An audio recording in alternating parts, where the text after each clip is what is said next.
Good afternoon, everyone. Before I begin, I would also like to thank the co-organizers of the conference, the Falstad Centre, the university here in Trondheim, and the European Vergeland Centre.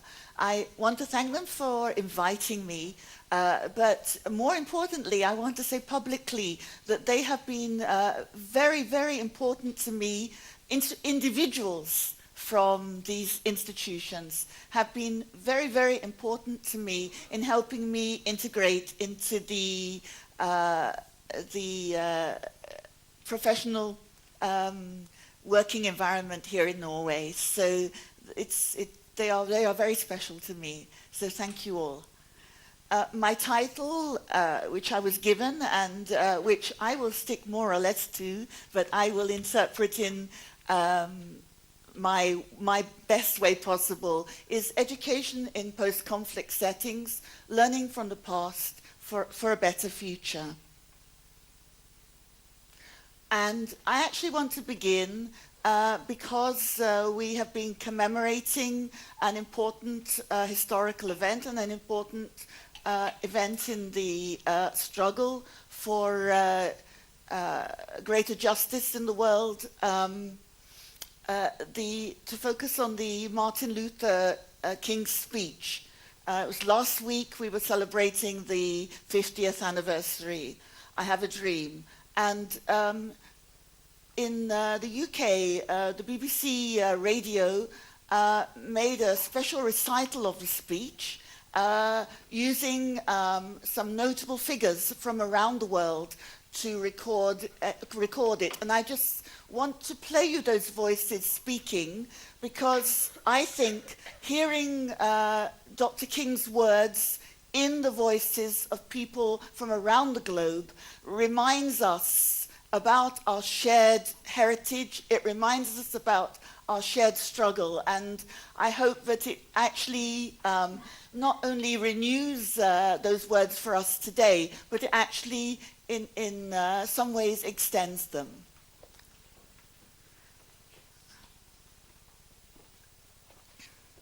We are not doing this quite the way that I'd planned, so my colleagues at Falstad will link it in.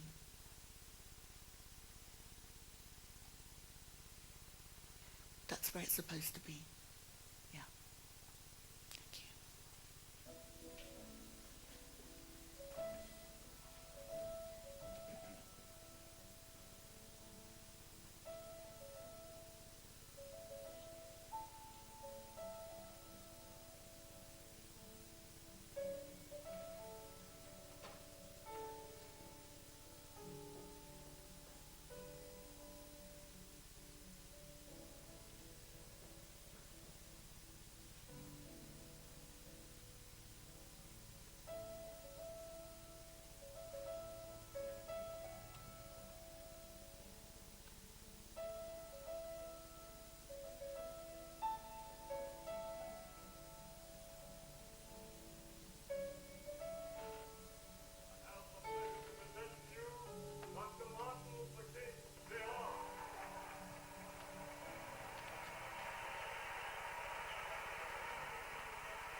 still is not free.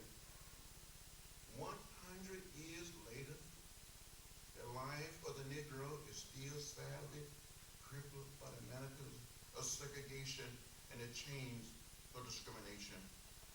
100 years later, the Negro lives on a lonely island of poverty in the midst of a vast ocean of material prosperity.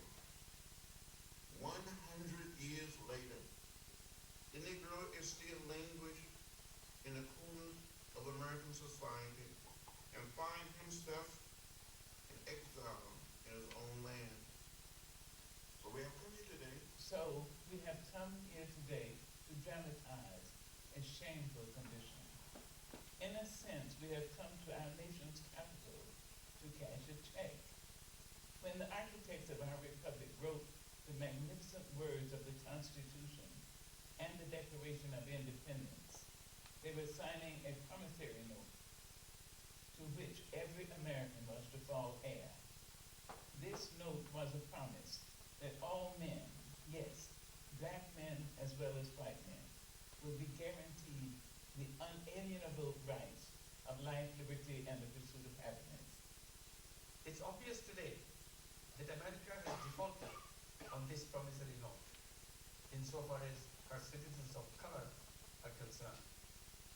Instead of honoring this sacred obligation, America has given the Negro people a bad check which has come back marked insufficient funds. But we refuse to believe that the Bank of Justice is bankrupt. We refuse to believe that there are insufficient funds in the great vaults of opportunity of this nation.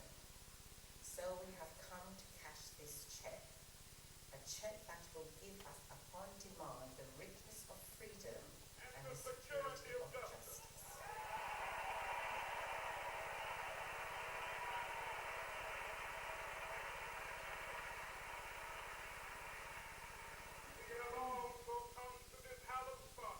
To this hollow spot to remind America of the fierce urgency of man.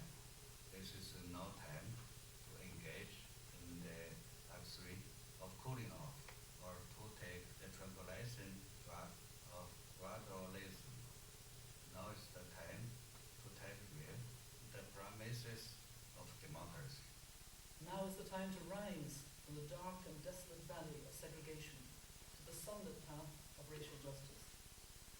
Now is the time to lift our nation from the quicksands of racial injustice to the solid rock of brotherhood. Now is the time to make justice a reality for all of God's children. It would be fatal for the nation to overlook the urgency of the moment. This sweltering summer of the Negro's legitimate discontent will not pass until there is an invigorating autumn of freedom and equality. 1963 is not an end, but a beginning.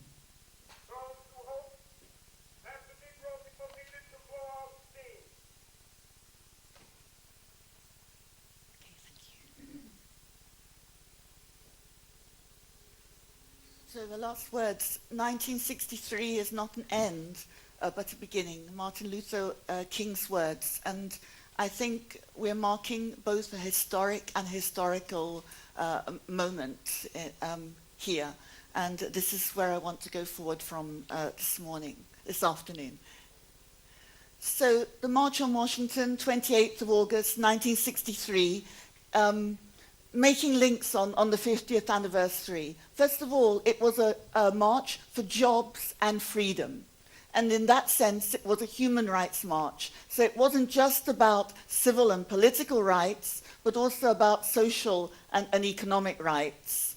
And then the American people were engaged in a struggle against structural and cultural violence. So this in itself is a situation of conflict. And I want us to think a little bit about conflict as I talk. I want you to think about the word conflict, because when we talk about post-conflict, when we talk about this idea, I think conflict can have other outcomes rather than negative.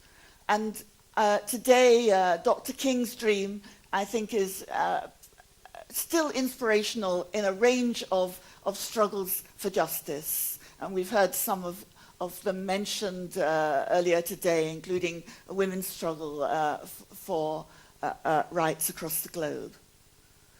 So just reflecting on these words then, conflict, Galton's work defines peace by defining violence, the antithesis. And there are three types of violence that he identifies. There's direct or overt violence, like an attack or a massacre. There's structural violence, and this can be suffering or death by avoidable reasons, malnutrition, famine, unjust structures.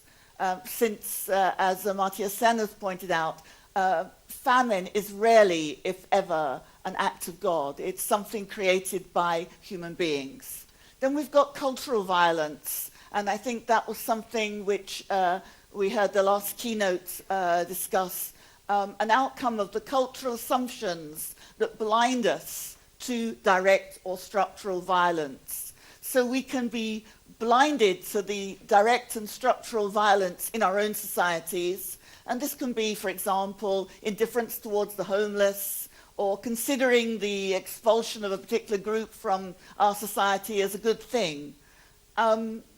Now, my experience of working in post-conflict societies is that those societies remain full of conflict. So conflict just doesn't go away. So when we're talking about education in post-conflict societies, these are usually societies ridden with ongoing conflicts. And yet, on the other hand, struggles for justice historically, I think, have nearly always involved conflict. People don't win their freedom by government saying, here, this is a gift to you. As I think Lisa stated earlier, struggles for justice, violent and non-violent, are often part of the route to realizing greater human rights in the world. So it's more complex than we sometimes perhaps pretend. So what I'm suggesting, therefore, is that conflict and challenge of the status quo is often essential to realizing a better future, that diverse opinions and perspectives are actually essential to a healthy democracy. This is maybe stating the obvious, but I want to emphasize that educational approaches and solutions in post-conflict societies, I think, from my experience, that they can actually inform our practices in societies where there's long-established or deeper democracy. And that realizing social justice through education necessarily involves processes of conflict and change, and that actually when we talk about consensus, sometimes this may imply the denial of non-mainstream perspectives and histories, and that facing these hidden histories often involves engaging with inconvenient truths and national myth-busting. We have to bust some of those myths that we hold dear about our own societies. So if you've listened so far, this, if you like, is in a way the conclusion, but I'll try and elaborate and go forward. So human rights and human rights education then. We heard this morning about the UN, it seems a long time ago, it was just this morning, the UN Declaration on Human Rights Education and Training. And I won't run through the words again now because we did hear them this morning, but it implies that human rights addresses and has a basis in human rights law. I'm not arguing that the beginning and end of human rights education is law. I'm suggesting it's an interdisciplinary project, but there is an element of law. If you like, what we've talked about earlier about the explicit teaching of human rights. And I would suggest it involves educational structures, challenging young people's experiences of schooling, but it clearly has methodological implications. How we do it really matters. And my reading of even this UN document, and we might go further, this is the minimum entitlement, implies a transformatory education. It's an education which is essentially about transforming individuals, but also transforming structures, transforming society. And this implies looking at curriculum, looking at schools, looking at structures, education systems. But I would argue it equally implies looking at young people's experiences of schooling and human rights in school, because schooling itself can be violence. You might think, well, not in my country, but I think schooling can often be violent to young people.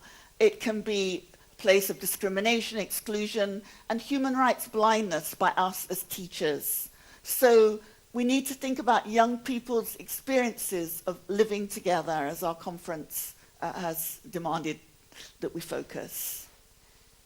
So historical approaches, what kind of approaches then should we be using? What opportunities are there? How, what does this enterprise involve?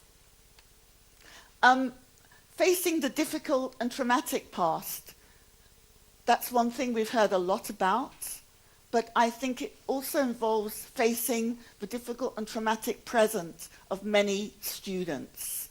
So we can use human rights standards and discourse in overcoming oppression. And we've got a set of standards, and we can think about how politically they have been used, for example, in the anti-apartheid struggle, in the struggle for Kurdish homeland, which is ongoing, as we've seen in the US civil rights movement, and also as the Living Together report of the Council of Europe's Committee of Experts highlights, exclusionary practices in today's Europe. We're not exempt from this. This is not about the other. This is about us.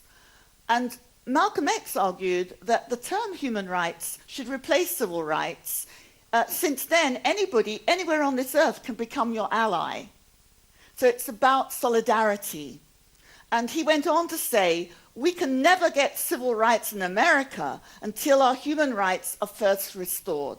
We will never be recognized as citizens there until we are first recognized as humans. What gave him this perspective? I think he was in Egypt when he was writing these things. So he was making the connections between his struggle and struggles elsewhere. So in our book, Teachers and Human Rights Education, we've drawn on the anti-Jewish decrees of 1933, 1945 in Nazi Germany, and taken specific things, and this is work done at the British Library. For example, 1935 to 6, a ban on mixed marriages. We can link that directly to Article 16 of the Universal Declaration. Men and women of full age without any limitation due to race, nationality, or religion have the right to marry and found a family. Or Jews no longer allowed electrical, optical equipment, bicycles, typewriters, or records. Happened the same period. Everyone has the right to seek, receive, and impart information and ideas through any media, regardless of frontiers. So this is a historical tracking, if you like, of where does this Universal Declaration actually come from. We can trace the history through many centuries, through different philosophical traditions, but we can also see direct relationship between what had just happened and specific articles. I was very, very moved earlier this year when I went with my students to the Holocaust Centre in Oslo and bought the diary, Ruth Meyer's diary. It's actually a diary and letters written 1933 to 42 of an Austrian refugee in Norway. She came to Norway in 1939.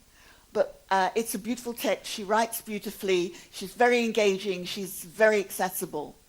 And it describes Ruth's efforts to integrate. She came to Norway. She was excited about her new future. She was excited about her new country. She, in many ways, loves Norway. And in many ways, she's frustrated with Norway. So I imagine that it's actually the experience of many newcomers to Norway, and it's also reflecting the experience of newcomers anywhere in the world. So it's a universal text in that respect. I think this book raises questions about asylum seekers in Europe today. We know that Ruth died in Auschwitz in 1942, and of course we know that end when we begin this book, but it's not a depressing book in the sense it's a very beautifully crafted and engaging story of Ruth, but also representing many migrants, many refugees. It's published in Norwegian in 2007 and translated into English 2009. So what theoretical framework do I use? I've drawn on Homi Bhabha's post-colonial theorist using narrative in teaching to link human rights education to history education, and his idea of the right to narrate. It's extending human rights. There's no human rights right to narrate, but human rights is not a complete project. It's the minimum standard. So narrative can be used in post-colonial feminist critical race theory. It's a very, very powerful pedagogical tool, and we can tell stories of successful struggles for rights. We've heard very difficult stories. We focused a lot on the Holocaust, but we can also focus on successful stories for rights. And children, students, can tell their own stories, both individual stories and new collective stories. I think the processes of history is not just there in the textbooks, it's there in the classroom. It's young people creating history, as we also heard in the last session, and it's about new collective stories and challenging the dominant national narrative. Okay, and in our book we tell three stories at the beginning. One is a story from the Second World War, and it's exploring the contradictions of history, and it shows the story of Japanese Americans. As the United States went to war against fascism, its own citizens were locked up, taken away from home, lost their education in many cases. So there are lots of contradictions. There's not goodies and baddies. War is complex. Of course, there are baddies and we can identify them, but what I'm trying to say is that there is a complexity of history that we need to get to grips with. So we can promote solidarity, I think, through an appeal to human rights. And you can see the pictures there of a Japanese American girl expressing her loyalty to the United States, and you can see a family returning home and racist graffiti where they were living. So promoting solidarity. I love this picture up on the top left-hand corner. For those of you at the back, it says, "Women of Norway vote. Are women of New York inferior?" Interestingly, I found that on a Norwegian government website, so it's very interesting where we choose our photographs and what stories we choose to tell. But it's about an understanding of universal rights then and now.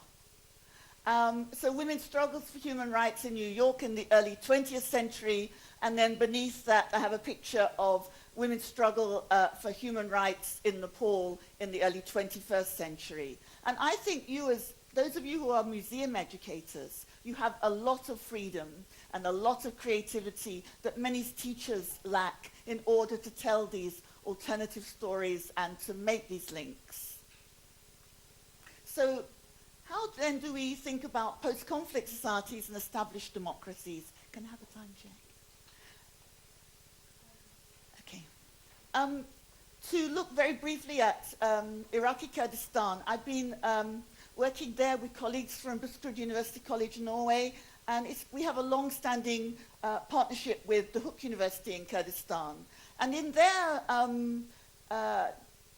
education reform of 2009, it says that the purpose of the education is deepening love and sense of loyalty for the homeland, instilling national pride and respecting human rights.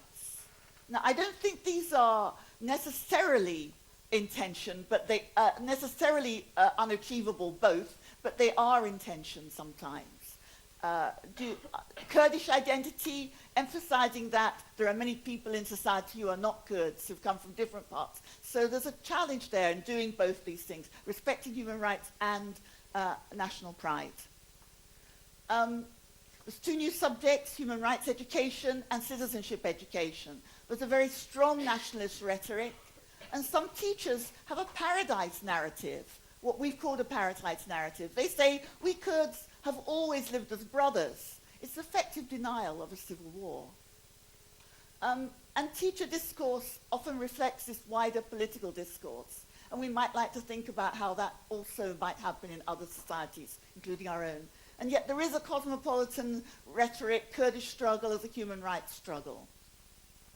In Kurdistan, there's a strong rhetoric of gender equity, but educators are often aware that there's a contradiction there. So in some schools, men and women have separate staff rooms. So there's a contradiction between the role modeling and the rhetoric there. And there's huge societal conservatism and conservatism from many religious leaders. And this work, I have to acknowledge, also was also supported by the Falstad Centre, some of this work. And in Europe, and what does this mean for us in Europe today and in Norway today? Citizenship education tends to emphasize national citizenship. That's true around the world. And it's less about global solidarity. And there's a tension between human rights as a cosmopolitan project and our European education systems, which developed at a time when nationalism was at its zenith. So John Dewey says, cosmopolitanism gave way to nationalism and loyalty to the state rather than humanity. Education of the citizen of the state rather than the cultured individual became the aim of education. So he's saying before 1870, before mass education, there was a greater cosmopolitan vision. So nationalism isn't innate. We often think it is. We've defined ourselves, colleagues from Poland, colleagues from Germany or whatever, but our national identities are not innate identities. They're not ones that we have to hold on to necessarily more preciously than others. In Norway, in our policy documents, there's quite a lot of emphasis, and I know these documents go back a long way, where we talk about Christian and humanist values, and we heard a similar comment from Germany this morning. But the policy also emphasizes the need to preserve. Often, when a country becomes more overtly diverse, there's an emphasis on preserving and holding back and holding on to our national heritage in a context of increasing diversity. That's one reaction we can have. A way forward. Human rights as a vision of peace in the world, human rights as a cosmopolitan project. Also, I'd like to emphasize that human rights education, and of course education itself, are political projects. So let's not run away from that. Let's not pretend anything different from that. So education for human rights, remembering the past and looking to the future. The Human Rights Project is about a common humanity. It's cosmopolitan. The task is to imagine, I have a dream, Martin Luther King, to imagine a better future, and then to work towards a better future and a more just future, remembering that greater justice can come out of conflict, and often does. And I would just like to end with reflections. I have 3 reflections, but I'm going to focus on one of them. And this is Kemete. She's 60 years old. She's an NGO director in Brussels, in Belgium. And she reflects on the meaning of Martin Luther King's speech for her. She says, I was 10 years old and living in Melbourne, Australia, when Martin Luther King intoned the words that electrified the thousands of marchers who had gathered in Washington. I was too young to understand why my father, an Albanian Kosovar intellectual, cried. King's dream was my father's dream for his children. King's dream was my father's dream. It wasn't the color of their skin, it was their poverty that excluded them in Australian society at that time. So that I finish with her words, and thank you very much for listening and thinking about conflict both as a positive and as a negative in our societies and human rights education. Thank you.